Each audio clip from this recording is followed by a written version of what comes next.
दोस्तों नमस्कार। देश रोजाना पे ये समय है प्राइम टाइम का और मैं आपके साथ संजय मग्गू। सबसे पहले शुरुआत करेंगे उन खबरों पर जिन पर आज दिन भर चर्चाएं रही, जो दिन भर नजरों में रही। सबसे जो प्रमुख खबर थी वो बिपरजॉय पर है कि बिपरजॉय भारी तबाही कर सकता है, उस पर सैटेलाइट से नजर रखी जा रही है। इसकी काफी भयानक तस्वीरें सामने आ रही हैं इस तूफान की, और बिपरजॉय का असर दिल्ली, एनसीआर सहित आसपास के इलाकों में देखने को मिल रहा है। तेज हवाओं का असर है और इसके साथ साथ मौसम में भी कुछ बदलाव हैं।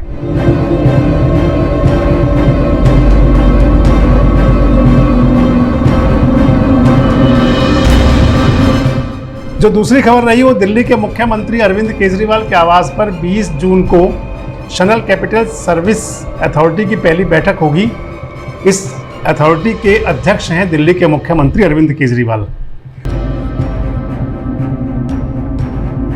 और तीसरी खबर पंजाब से थी कि भगवंत मान के बाद अब आम आदमी पार्टी के नेता सौरभ भारद्वाज ने कहा है कि 2024 में जो लोकसभा के चुनाव होंगे उसके बाद नरेंद्र मोदी देश के प्रधानमंत्री नहीं बनेंगे।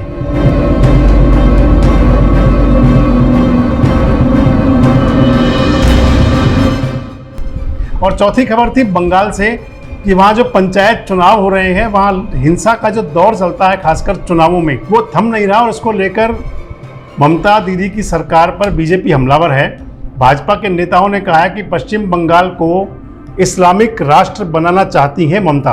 और एक प्रमुख खबर थी इस्लामिक मदरसे देवबंद दारुल उलूम से कि वहां अंग्रेजी के खिलाफ फतवा जारी किया गया है और ये कहा गया है कि अगर किसी ने नियम तोड़े तो उनको बाहर का रास्ता दिखाया जाएगा।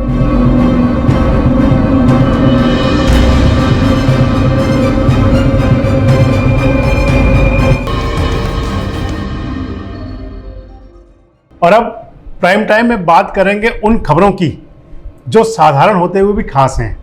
खास इसलिए कि क्योंकि वे खबरें कुछ हटकर हैं। तो बात शुरू करते हैं अगले साल होने वाले लोकसभा चुनाव की, और जिन पर चर्चा है कि ये लोकसभा के चुनाव इसी साल भी हो सकते हैं, यानी कि दिसंबर तक भी ये चुनाव हो सकता है। दोस्तों मैं पहले भी कई बार आपसे इस विषय पर चर्चा कर चुका हूं, आपको बता चुका हूं कि जो 4 राज्यों में चुनाव होने हैं उनके साथ साथ ही 2024 का जो लोकसभा चुनाव होना है उन चुनावों को कराया जा सकता है। गौर करने वाली बात यह है कि जब ये बात बार बार सुनाई दे रही है कि चुनाव समय से पहले हो सकते हैं, तो फिर वो इस अफवाह को कहें, इस र्यूमर को कहें या इस चर्चा को वजनदार बनाती है। और इसको एक बार फिर से बल दिया है बिहार के मुख्यमंत्री नीतीश कुमार ने। एक कार्यक्रम में सुशासन बाबू ने कहा है कि अधूरे कामों को जल्दी से पूरा कर लिया जाए, जरूरत ऐसी है क्योंकि कोई नहीं जानता कि चुनाव कब हो जाएं। और अब ऐसा लगता है कि अंदर अंदर सब जानते हैं कि अगले साल होने वाले चुनाव शायद इसी साल हो जाएं। ये बात भी सुशासन बाबू ने बोली। लेकिन जिनके वोट इन चुनावों को चुनाव बनाते हैं, बस उसी जनता से एक पहेली सी बुझाई जा रही है। आखिर ऐसा क्यों है? पहले तमिलनाडु के मुख्यमंत्री स्टालिन का ये कहना था कि देश भर में बीजेपी का प्रभाव कम हो रहा है, तो भाजपा कर्नाटक में हार के चलते लोकसभा चुनाव की घोषणा पहले कर सकती है। और उसके बाद नीतीश बाबू बोले कि देश में चुनाव कब होंगे कोई नहीं जानता, लेकिन जैसी स्थिति बनी हुई है उससे लगता है कि चुनाव किसी भी समय हो सकते हैं और समय से पहले भी हो सकते हैं। और ये बयान इशारा करते हैं, ये बयान इंगित करते हैं कि कोई तो ऐसी बात है जो इन बयानों को, इन चर्चाओं को हवा दे रही है। तो अगर इन सब बयानों को देखा जाए तो इससे लगता तो ऐसा है कि चुनाव पहले भी हो सकता है। तो अब बढ़ते हैं आपके साथ अपनी दूसरी चर्चा की तरफ, दूसरी खबर की तरफ, कि जिसका अगर आप इस स्तर पर देखें, इस प्रकार से देखें कि यदि कोई व्यक्ति या कोई नेता या कोई शख्सियत कभी आपके खेमे में बहुत खास रही हो, अचानक से आपका घरौंदा छोड़कर कोई नया घर बना लें, किसी और खेमे में शामिल हो जाएं या कहीं और चले जाएं, बेशक दूसरे को उसकी मौजूदगी से मजबूती मिलेगी, लेकिन आपको भी उससे नुकसान उठाना पड़ सकता है। मैं अब आपसे बात करना चाह रहा हूं कांग्रेस के वे कदावर नेता जो वर्षों तक कांग्रेस में रहे, बड़े बड़े पदों पर रहे और कांग्रेस छोड़ने के बाद आज वो अलग अलग कटाक्ष करते हैं। मैं बात कर रहा हूं आपसे जम्मू कश्मीर के बड़े नेता और कांग्रेस के कभी राज्यसभा में नेता विपक्ष रहे गुलाम नबी आज़ाद की। हालिया जो बयान है गुलाम नबी आज़ाद के, वे काफ़ी चर्चाओं में हैं। डेमोक्रेटिक प्रोग्रेसिव आज़ाद पार्टी यानी कि जो उन्होंने अपनी पार्टी बनाई है, उसके अध्यक्ष गुलाम नबी आज़ाद ने विपक्षी एकता पर कटाक्ष करते हुए बयान दिया है कि विपक्षी एकता महज फोटो खिंचवाने भर का एक मौका है, इससे ज़्यादा कुछ नहीं। दरअसल बिहार के मुख्यमंत्री नीतीश कुमार ने विपक्षी दलों की जो बैठक बुलाई है और आजकल नीतीश बाबू विपक्ष को एकजुट करने में अपनी एक अहम भूमिका में दिखाई दे रहे हैं और सुने जा रहे हैं। पिछले दिनों ऐसी खबरें भी थी कि नीतीश कुमार प्रधानमंत्री बनने की इच्छा रखते हैं, प्रधानमंत्री बनने की लालसा रखते हैं। कौन नहीं रखता, किसकी इच्छा नहीं है उस ओहदे पर जाने की जो देश का सबसे सर्वोच्च होता है। लेकिन जो बिखरी बिखरी शख्सियतों को समेटना, इसके लिए लाजमी हो जाता है कि अगर आपको किसी बड़े ओहदे पर पहुंचना हो, अगर आपका कोई बड़ा गोल हो। लेकिन अब जो नीतीश कुमार ने बैठक बुलाई है उसमें गुलाम नबी आज़ाद को नहीं बुलाया गया, और इसी को लेकर जब गुलाम नबी आज़ाद से कुछ अखबार नवीसों ने सवाल किया तो उन्होंने इसको विपक्षी एकता की सार्थकता के साथ जोड़ते हुए कहा, इस प्रकार के कार्यक्रम, इस प्रकार की बैठकें केवल एक फोटो फ्रेम में रहने तक के लिए होती हैं। वैसे अगर पूरी बात सुनी और समझी जाए तो आज़ाद साहब ने कुछ बहुत गलत भी नहीं कहा। गुलाम नबी आज़ाद कहते हैं कि विपक्ष की एकता और उनका साथ आने का कोई फ़ायदा तभी है जब दोनों के लिए, दोनों की तरफ से कुछ ना कुछ हो। गुलाम नबी आज़ाद कहते हैं कि जो गठबंधन होते हैं, विपक्षी एकता होती है या जो एक समूह बनाए जाते हैं, उसके अंदर अगर दो पक्ष हैं तो दोनों में 50-50 या 40-60 या कोई फॉर्मूला होता है जिसके तहत कि दोनों के पास एक दूसरे को देने के लिए कुछ हो। लेकिन अगर दोनों के पास एक दूसरे को देने के लिए कुछ नहीं होगा, अगर एक पक्ष बहुत ऊपर होगा और दूसरा पक्ष बहुत नीचे होगा, इसका जो एग्जाम्पल दिया गुलाम नबी आज़ाद ने, उन्होंने कहा कि पश्चिम बंगाल में कांग्रेस और सीपीएम यानी कि वामपंथी दोनों पार्टियों के कोई विधायक नहीं है। अब अगर ये दोनों पार्टियां महागठबंधन में ममता दीदी की टीएमसी के साथ हाथ मिला भी लें तो इससे आखिर टीएमसी को क्या फायदा होगा, और बिना लाभ लिए बेशक ममता बनर्जी भी इनके साथ गठबंधन कर भी लें तो ममता को क्या फायदा होगा, और जब कोई फायदे की बात नहीं होगी तो आखिर ऐसा गठबंधन क्यों होगा। और इस तरह उन्होंने कांग्रेस की सीट वाली राज्यों का भी जिक्र किया, जो एकदम सही बात है कि बिना लाभ के आज के दौर में कोई किसी से बात करके वक्त बर्बाद नहीं करता, तो राजनीतिक गठबंधन तो एक बहुत बड़ी चीज़ है। तो आखिर क्यों राजनीतिक रूप पर दो पक्ष साथ आएंगे जब दोनों पक्षों को उसका कोई फायदा नहीं दिख रहा होगा। क्योंकि गुलाम नबी आज़ाद का साफ तौर पर कहना था कि सभी राजनीतिक दल इस समय भारतीय जनता पार्टी के खिलाफ एकजुट होना चाहते हैं और इनके पास अपने गढ़ या अपने राज्य के अलावा कहीं और कुछ है या नहीं, ये देखा जाएगा तो पता चलेगा कि आखिर किसी को इसका क्या फायदा है, नुकसान है। और जब दो राजनीतिक दलों ने एक राज्य में मिलकर गठबंधन की सरकार बनाई होती है तो उस स्थिति में भी दोनों दल देखते हैं कि आखिर उनको एक साथ चलने का क्या तात्पर्य है।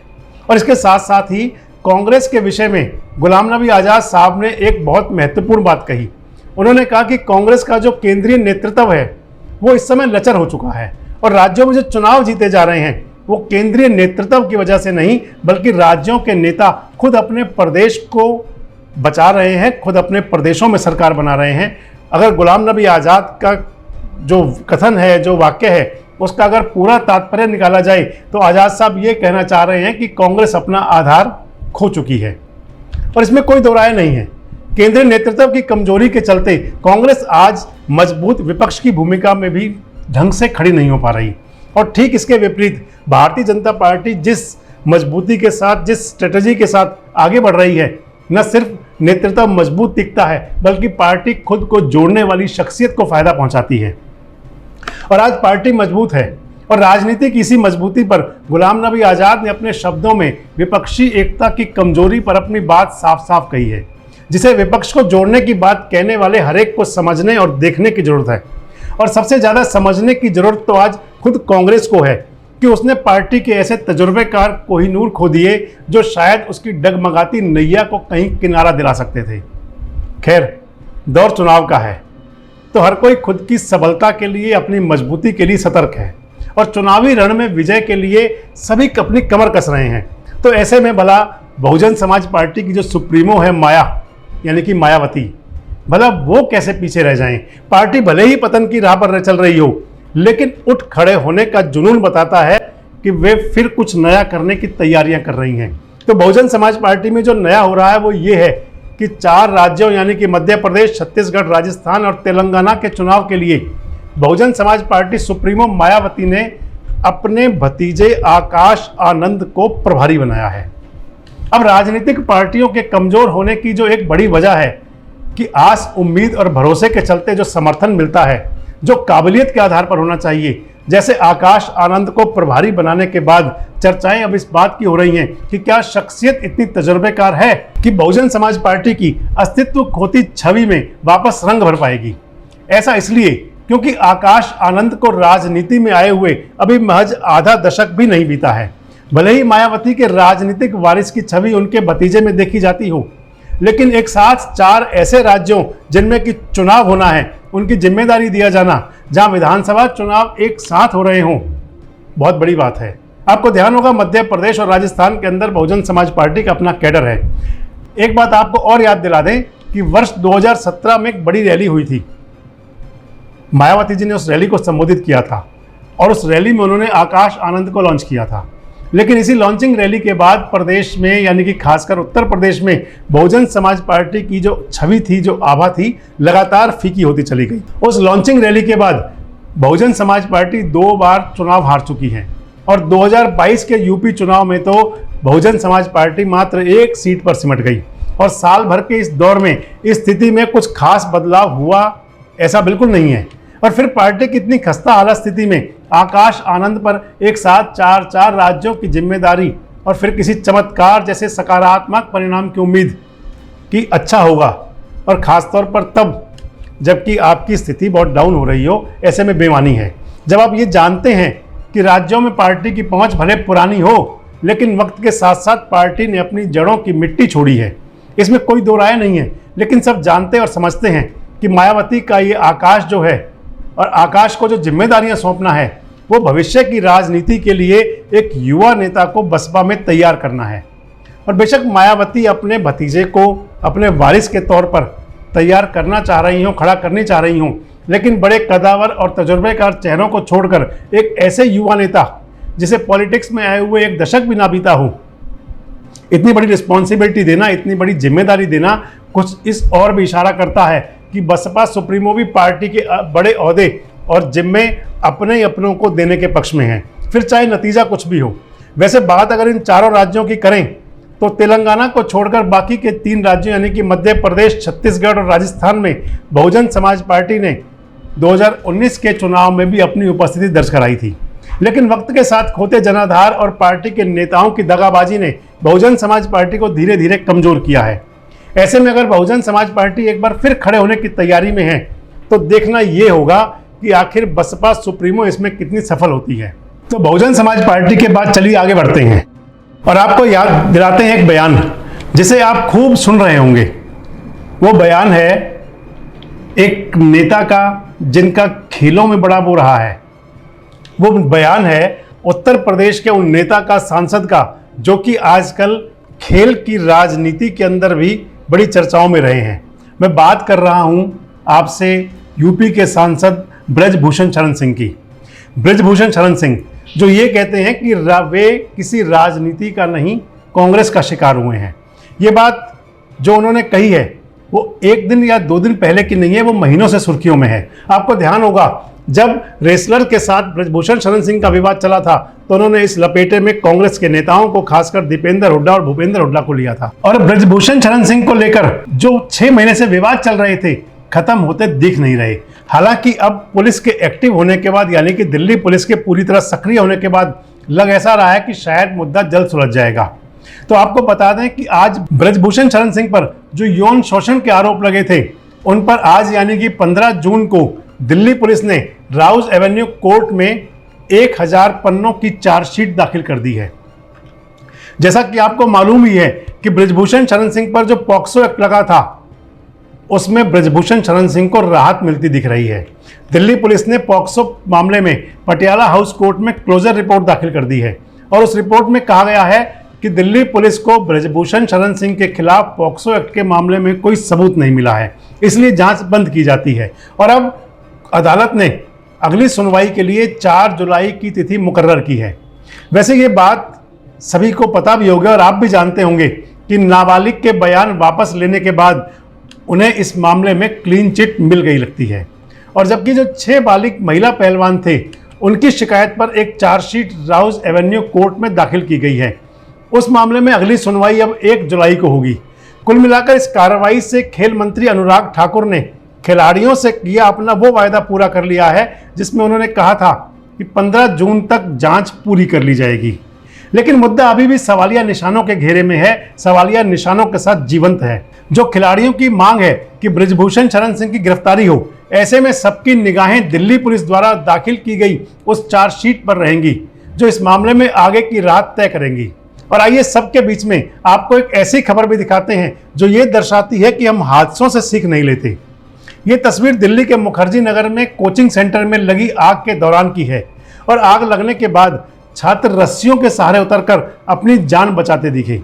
आग कोचिंग सेंटर की 3री मंजिल पर लगी थी और इस कोचिंग सेंटर में सिविल सर्विसेज की तैयारी के लिए तमाम छात्र छात्राएं कोचिंग लेने आते हैं। बताया ये जा रहा है कि आग दोपहर 12:30 बजे के आसपास मीटर में लगी। आग इतनी बड़ी तो नहीं थी, लेकिन धुआं उठा तो छात्रों में अफरा तफरी मच गई और जान बचाने के लिए जिसे जैसे सही लगा बिल्डिंग से उसने बाहर का रास्ता खोज लिया। इस सब के चलते 4 छात्र घायल हो गए। मौके पर पुलिस भी पहुंची और दमकल की गाड़ियां भी आई। दमकल की गाड़ियों ने आग बुझा दी, लेकिन सवाल ये है कि ऐसी परिस्थितियों के लिए पहले से सावधानी क्यों नहीं बरती जाती। दिल्ली का उपहार सिनेमा कांड 1997 में उस सिनेमा में एक छोटी सी चूक के चलते आपात स्थिति में बाहर का रास्ता और इसका ध्यान ना रखा जाना कितनी जानों पर भारी पड़ गया था। बेशक हर संस्थान, सिनेमा हॉल, मॉल, बिल्डिंग ऐसे वक्त के लिए इमरजेंसी एग्जिट उनको लगानी चाहिए, लेकिन वो लगाते हैं और उनको बनाकर सिर्फ छोड़ देते हैं। होना ये नहीं चाहिए कि उनको ऐसे में केवल वीरान छोड़ देने की बजाय उन्हें इस्तेमाल में भी लाया जाना चाहिए, ताकि ये ध्यान में रहे कि आपात स्थितियों में ये भी एक एग्जिट है। बातें और भी बहुत सारी हैं, लेकिन आपसे मुलाकात का एक समय है जिसमें हम आपसे पूरी बात करते हैं। तो आज के प्राइम टाइम में इतना ही। कल फिर आपसे मुलाकात होगी इसी प्रकार की कुछ आम खबरों के बीच से निकली कुछ खास बातों के साथ। तब तक आप अपना बहुत ध्यान रखें और जुड़े रहें हमारे साथ, देखते रहें देश रोजाना। नमस्कार, शुभ रात्रि। हमारे साथ जुड़े रहने के लिए देखते रहिए देश रोजाना का YouTube चैनल सब्सक्राइब कीजिए। साथ ही देश रोजाना की खबरें सबसे पहले देखने के लिए प्रेस कीजिए बेल आइकन।